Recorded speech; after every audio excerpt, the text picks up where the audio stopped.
students, today we will discuss some important question regarding natural resources.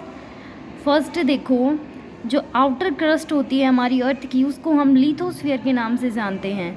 हमारी अर्थ की surface के ऊपर 75% जो है वो वाटर कंटेनिंग है और उस पार्ट को हम हाइड्रोस्फीयर के नाम से जानते हैं।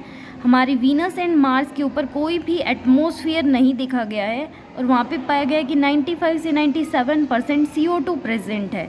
एयर जो होती है वो बैड कंडक्टर होती है हीट का। मून के ऊपर कोई भी एटमॉस्फेयर नहीं पाया गया है और वहाँ पे जो टेम्परेचर रेंज है वो है -90 डिग्री सेल्सियस से 110 डिग्री सेल्सियस। ये जो टेम्परेचर है -90 डिग्री सेल्सियस, ये रात को दिखता है। मीन्स इस टेम्परेचर को हम मून की सरफेस के ऊपर नाइट के टाइम पे ऑब्ज़र्व कर सकते हैं और 110 डिग्री सेल्सियस जो है मून की सरफेस के ऊपर दिन के अंदर होता है। आगे देखो, इनऑर्गेनिक रिसोर्सेज, वो रिसोर्सेज जो डिकम्पोज नहीं हो सकते bye the help of decomposers, bye the help of micro organisms over a period of time, जैसे एयर, वाटर, मेटालिक मिनरल्स। अब है organic resources, plant, animal, micro organism and fossil fuels. आगे देखो, inexhaustible resources, ये वो resources हैं जो unlimited amount में एनवायरनमेंट के अंदर प्रेजेंट हैं, जैसे कि सोलर एनर्जी, विंड, एयर और वाटर। एक होते हैं एग्जॉस्टिबल रिसोर्सेज जो लिमिटेड अमाउंट में एनवायरनमेंट के अंदर प्रेजेंट होते हैं, जिसके दो पार्ट है, रीन्यूएबल और नॉन रीन्यूएबल रिसोर्सेज। रीन्यूएबल जिनको हम रीन्यू कर सकते हैं, दोबारा यूज़ कर सकते हैं, soil, natural vegetation, wild life and human. और नॉन रीन्यूएबल मिनरल्स हैं और फॉसिल फ्यूल्स हैं। आगे देखो, जो ट्रोपोस्फियर होती है वो लोएस्ट लेयर होती है हमारी एटमॉस्फेयर के अंदर, जो कि अर्थ की सरफेस से 16 किलोमीटर के डिस्टेंस तक कवर करती है। इसी जो लेयर है, इसी के अंदर क्लाउड फॉर्मेशन टेक्स प्लेस होता है, लाइटनिंग होती है, थंडरिंग होती है और maximum amount of number of gases present होती हैं इस लेयर के अंदर। आगे देखो, ये जो लेयर है, अगर हम इसकी हाइट के ऊपर जाएंगे, अगर हम ऊपर जाते जाएंगे तो यहाँ पे जो टेम्परेचर है वो डिक्रीज़ हो जाएगा। स्ट्रेटोस्फीयर होता है 16 से 50 किलोमीटर तक के डिस्टेंस को। यहाँ पे ओजोन लेयर प्रेजेंट होती है, ओजोन शील्ड बनता है। आगे मीजोस्फीयर जो कि 50 से 85 किलोमीटर तक के डिस्टेंस पे होती है। यहाँ पे पहले टेम्परेचर इंक्रीज़ होता है, देन डिक्रीज़ होता है विद हाइट। आगे थर्मोस्फीयर जो कि 85+, जो कि आउटसाइड होती है एनवायरनमेंट के, जो कि टेम्परेचर डिक्रीज़ करती है जैसे ही हाइट इंक्रीज़ होता है। अब देखो, हमारे एनवायरनमेंट के अंदर CO2 दो तरीके से बैलेंस में रहती है। पहली प्रोसेस है फोटोसिंथेसिस, जिसके अंदर क्या होता है, फोटोसिंथेसिस के अंदर जो कार्बन डाइऑक्साइड है वो वाटर के साथ रिएक्ट करती है और ग्लूकोज के अंदर, जो कि एक सिंपलेस्ट सब्सटेंस है, फोटोसिंथेसिस सनलाइट की हेल्प से ग्लूकोज के अंदर कन्वर्ट हो जाती है और ऑक्सीजन के मॉलिक्यूल्स देती है। दूसरी है मैरीन जो एनिमल्स हैं, जो कि सी वाटर के अंदर प्रेजेंट होते हैं, वो कार्बोनेट का यूज़ करते हैं शेल फॉर्मेशन में, अपना आउटर पार्ट को फॉर्म करने के लिए कार्बोनेट्स का यूज़ करते हैं। आगे देखो, लैंड गेट्स हीटेड फास्टर, जो सोयल है, मिट्टी है, लैंड है, वो जल्दी गर्म हो जाती है इन कंपैरिजन टू वाटर। अब देखो, अगर मिट्टी जल्दी गर्म होगी तो उसकी जो ऊपर एयर प्रेजेंट होगी वो भी जल्दी फास्टर हीट कर जाएगी इन कंपैरिजन टू वाटर। आगे देखो, लैंड जो है वो फास्टर हीट करती है, ये बात हमें पता है।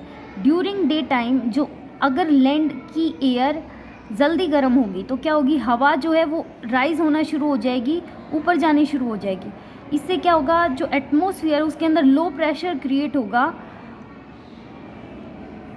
जो सी के ऊपर जो एयर प्रेजेंट है वहाँ पे लो प्रेशर क्रिएट होगा और डे टाइम के अंदर जो एयर की मूवमेंट है वो सी से लैंड की तरफ जाएगी। सी से लैंड की तरफ जाएगी तो उसको हम सी ब्रीज के नाम से जानते हैं।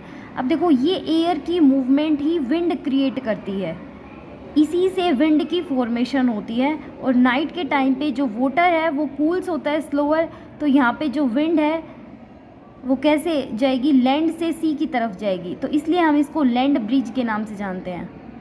जिस साइड से विंड का ओरिजिन शुरू होता है, जैसे यहाँ पे सी से लैंड की तरफ जा रही है विंड, तो यहाँ पे सी ब्रीज के नाम से कहेंगे। अगर लैंड से सी की तरफ जा रही है तो ये लैंड ब्रीज हो जाएगा। आगे देखो, कौन कौन से फैक्टर्स हैं जो इन्फ्लुएंस करते हैं कि विंड किस तरह की होंगी। एक तो है रोटेशन ऑफ अर्थ का रोटेशन, दूसरा है presence of mountain ranges in the path of wind. आगे देखो, जो नाइट्रोजन और सल्फर होते हैं उसके जो ऑक्साइड्स फॉर्म होते हैं NO2 SO2, ये हमारी एयर को पोल्यूट करते हैं। इससे क्या होता है, maximum amount of disease cause होती हैं। आगे देखो, अगर एयर के अंदर H2SO4 और HNO3 जिसकी pH लेस देन 5 है, अगर ये एनवायरनमेंट के अंदर प्रेजेंट हो जाएं तो एसिड रेन कॉज होती है। इसका मतलब हो गया ये जो एसिड हैं ये हेल्पफुल होते हैं एसिड रेन को कॉज करने में, और इन्हीं के कारण जो है विजिबिलिटी लॉस हो सकती है किसी भी पर्सन की। आगे देखो, अनबर्न कार्बन पार्टिकल्स को हम हाइड्रोकार्बन के नाम से जानते हैं।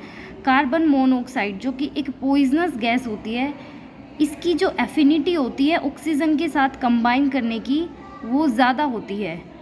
ऑक्सीजन के साथ नहीं, हीमोग्लोबिन के साथ कंबाइन होने की जो एफिनिटी है वो ज़्यादा होती है इन कंपैरिजन टू ऑक्सीजन, और ये फॉर्म कर लेती है कार्बो ऑक्सी हीमोग्लोबिन। इससे क्या होगा, ऑक्सीजन की कमी हो जाएगी हमारे ह्यूमन बॉडी के अंदर। देखो, कार्बन मोनोऑक्साइड एक पॉइजनस गैस है, इसकी एफिनिटी जो है ह्यूमन ब्लड के साथ ज़्यादा है in comparison to oxygen combine होने की। इससे ये कार्बोक्सी हीमोग्लोबिन बना लेगी, और जिससे क्या होगा, हमारी ऑक्सीजन की जो अमाउंट है बॉडी के अंदर वो रिड्यूस हो जाएगी, कम हो जाएगी। आगे देखो, टेट्रा इथाइल लेड को ऐड किया जाता है ताकि पेट्रोल जो है स्मूथली बर्न कर पाए। मोर अमाउंट ऑफ गैसेज या डस्ट पार्टिकल्स, कार्बन पार्टिकल्स, सूती पार्टिकल्स निकाले ना स्मोक के अंदर। आगे देखो, स्मोक क्या होता है, एक डार्क फोग होता है जो किससे बनता है, वाटर, डस्ट पार्टिकल से, वाटर वेपर से, स्मोक से और गैशियस पोल्यूटेंट से। वाटर जो होता है लिक्विड फॉर्म में प्रेजेंट होता है दो टेम्परेचर रेंजेस के ऊपर, 0 degree Celsius and 100 degree Celsius. ये फ्रीजिंग पॉइंट है और ये बॉइलिंग पॉइंट है। आगे देखो, वाटर जो है एक यूनिवर्सल सोलवेंट होता है। 97.5% जो वाटर है वो सैलीन वाटर है, नमक का पानी है, और 2.5% फ्रेश वाटर प्रेजेंट है on the surface of earth.